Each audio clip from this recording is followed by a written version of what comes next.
Hey friends, নতুন এটা ভিডিঅ'লৈ আপোনালোকক স্বাগতম জনাইছো। এয়া চাওক, আজি মই বনাবলৈ গৈ আছো ভিন্দি মছলা আৰু ৰেষ্টুৰেণ্টত খোৱাৰ দৰে সোৱাদ ঘৰতে বনাব পাৰি খুব সহজে। তাৰ বাবে লৈছো ভেন্দি, বিলাহী, পিয়াজ আৰু আদা নহৰু। প্ৰথমতে ভেন্দিখিনি মই এয়া কাটি ললো আৰু পিয়াজ মই দুভাগত ৰাখিছো। চাওক, মই কটাৰ দৰে এনেকৈ এভাগ এক্সট্ৰাকৈ কাটি ল'ব আৰু আদা নহৰুৰ লগত পেষ্ট বনাবলৈ অলপ ৰাখিব। তাৰপিছত বিলাহীও মই এইটো পেষ্ট বনাম, সেইকাৰণে ডাঙৰ ডাঙৰ টুকুৰা কৰি লৈছো।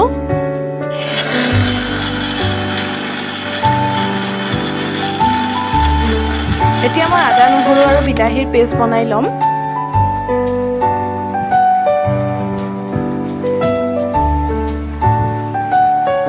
প্ৰথমতে মই অলপ তেল দি লৈছো জোখমতে। তেলখিনি গৰম হৈ লওক। গৰম হোৱাৰ পিছতে ইয়াতে মই দি দিছো হালধি।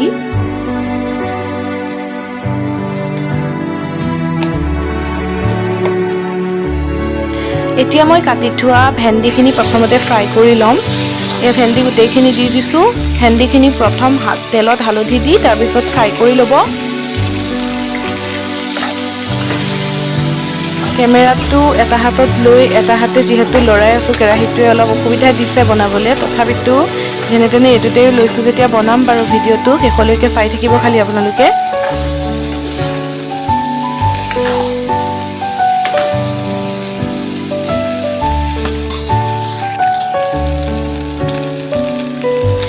ভেন্দিবোৰ বিজলুৱা হৈ থাকিলে খাই মই খুব বেয়া পাওঁ, আৰু তাৰ বাবে এটা টিপছ আপোনালোককো দিছোঁ, আপোনালোকেও ব্যৱহাৰ কৰিব। অকণমান নেমু দুটোপালমান মানে ভেন্দি ভাজি থাকোঁতেই দি দিব, তেতিয়া বিজলুৱা ভাৱটো নোহোৱা হৈ যায় আৰু খাই টেষ্টি লাগে।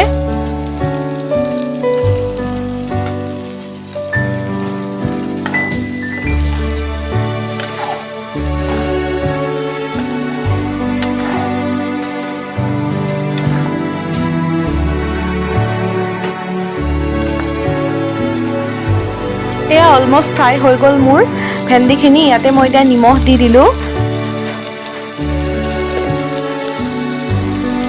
নিমখ দি এবাৰ লৰাই দিছোঁ। তাৰপিছত মই এইখিনি কাঢ়ি থ'ম আৰু।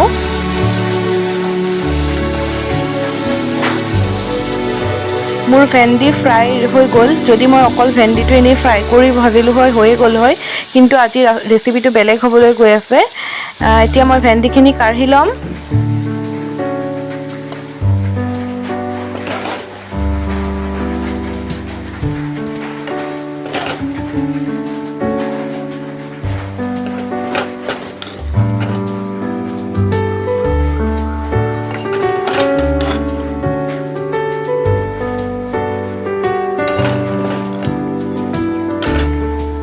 একেটা কেৰাহীতে এবাৰ মই আৰু অকণ তেল দি দিছোঁ।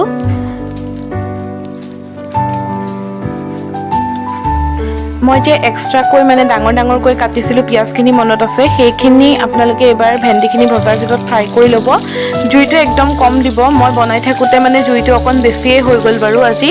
আপোনালোকে বনাওঁতে কিন্তু সেইটো কথা মনত ৰাখিব, জুইটো কমকৈ দি পেলাই আপোনালোকে এই পিঁয়াজখিনি ফ্ৰাই কৰি এক্সট্ৰাকৈ থৈ ল'ব।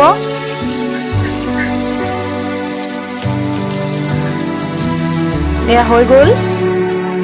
এতিয়া মই সেইখিনি একেখিনি তেলতে এইবাৰ মই আদা নহৰুৰ পেষ্টটো দি ভাজিম।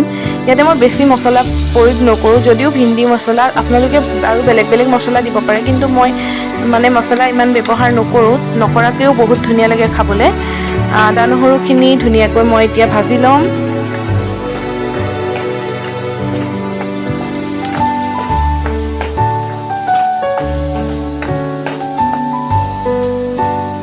এয়া মই ইয়াতে এক চামুচ জিৰা পাউডাৰ দিলোঁ। ইয়াতে আপোনালোকে মিট মছলা আৰু চিলি পাউডাৰ দি দিব পাৰে। মই ইয়াতে চিলি পাউডাৰ অলপো দিছোঁ। এইবাৰ এয়া দেখিছে, মই বিলাহী যে পেষ্ট বনাই থৈছিলোঁ, সেই বিলাহী পেষ্টখিনি দি এইবাৰ ভাজি ল'ম ভালকৈ।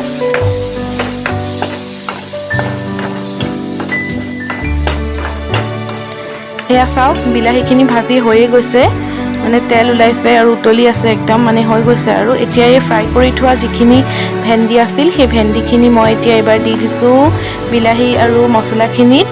এইবাৰ ধুনীয়াকৈ এইখিনি ভাজি ল'ব লাগিব।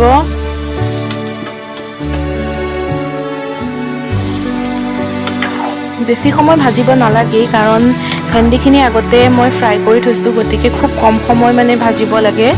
আৰু বিলাহীখিনিও মই ভাজি লৈছোঁ আগত ভালকৈ, গতিকে এতিয়া অলপ সময় এনেকৈ লৰাই থাকিলেই হ'ব।